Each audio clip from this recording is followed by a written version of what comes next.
Are you an independent musician who would like to learn about some music marketing strategies that are not only free, but sneaky brilliant at getting your music heard by more people? Thought so. Let's go!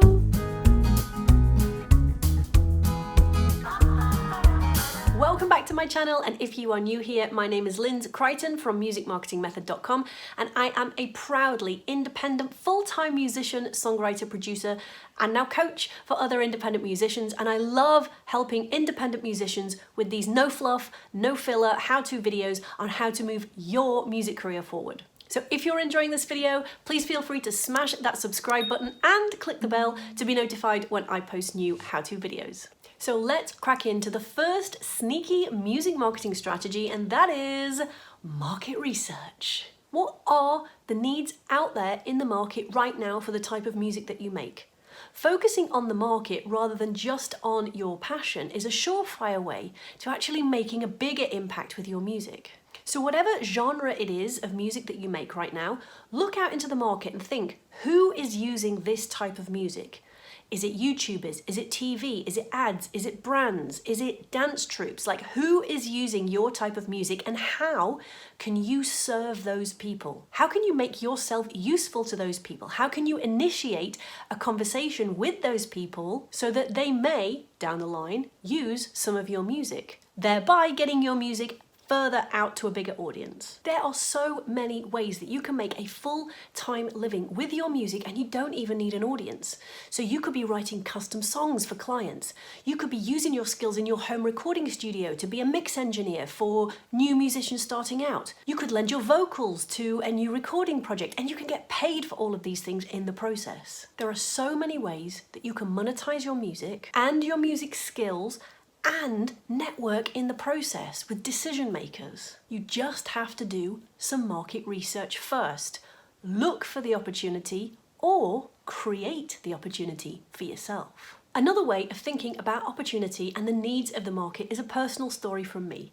So back in the day, I wanted to get more into the wedding market to get access to some of those higher paying gigs. I knew that one way was to go either to wedding fairs or find an online booker, but neither of those things was really working for me. So I got my thinking cap on and I did some market research. I realized that most brides at some point have wedding dress fittings in bridal shops. And I also realised that these bridal shops had pretty decent footfall at weekends. It was also a lovely place to connect with potential future decision makers who down the line are going to need some music for their wedding day. So I contacted a few local bridal shops, asked if they had any open days, if they had any late night openings, and also asked what times of the week were the busiest for them. I then offered my services to play in the corner, in background, during those busy times to add an element of class and sophistication and emotion for brides trying on dresses. My bookings skyrocketed after just a few hours of trying this, as I had a captive audience of decision makers who had just found the perfect dress to the perfect piece of music.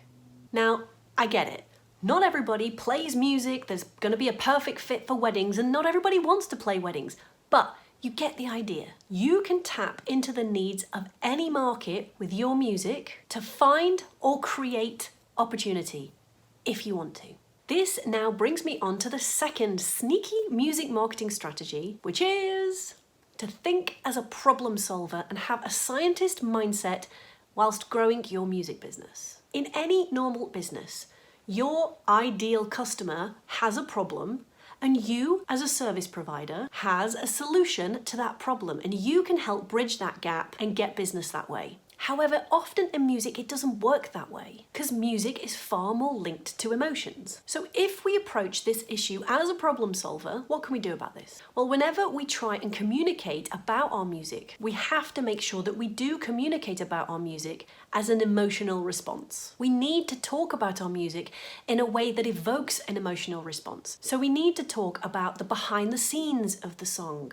We need to talk about why we make music. We need to talk about the story behind the lyrics, the message that we want to convey, whilst also making sure that we are focusing on the emotions of our potential listeners. So if you're feeling like this, and this today, I have a song to help you. I have a video right here all about how to create content specifically for musicians and how to tap into emotion. So go check that out if you need 13 specific examples of how to communicate about your music on an emotional level. The third sneaky brilliant music marketing strategy is to dare to be different. Whilst you're doing your market research, whilst you're being a problem solver and thinking with your scientist mindset, you will notice that lots of people out there are doing things in a similar way. You do it different. You do you. Go in the uncrowded ocean. There's less people, but there's definitely less competition. These ideas originated in the book Blue Ocean Strategy. Blue ocean firms tend to be innovators of their time. They focus more on their unique selling points or what makes them different. And this is contrasted with red oceans, where there's lots of cutthroat competition and a crowded market space. So have a think about how you can set yourself apart from those other people in your space. Dare to be different. What are your unique talents or beliefs that set you apart? How are you going to be remembered when you're not there and people are talking about you? How will they remember you? What's your defining feature? If you don't have one, then you become unmemorable. And the fourth and final sneaky brilliant music marketing strategy for today is study. There's no doubt that there is so much for us to do nowadays as independent musicians. We write music, we play the instruments, we write the lyrics, we produce ourselves oftentimes, we build websites, we get up to speed with the social media platforms, we create content, we write copy. The list is endless. But nobody was born with the ability to just be good at all of this stuff. They had to learn it and study it at some point. Now you can outsource some of this stuff, but a lot of the time you need to know how to do this stuff in the first place before outsourcing it anyway. And when you're near the beginning of your journey as an independent musician, you need to make sure that you take as much cost out of your business so that you can maximize any of the profits that you make. So how do you study all the things? Luckily for you, I have 3 ways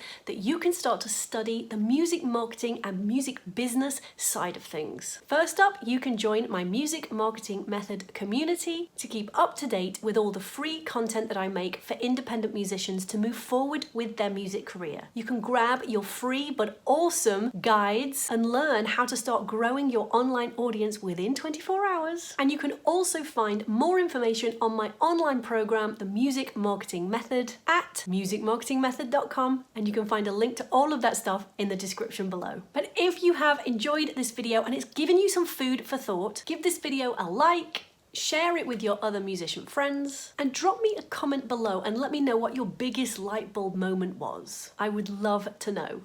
See you on the next video. Bye!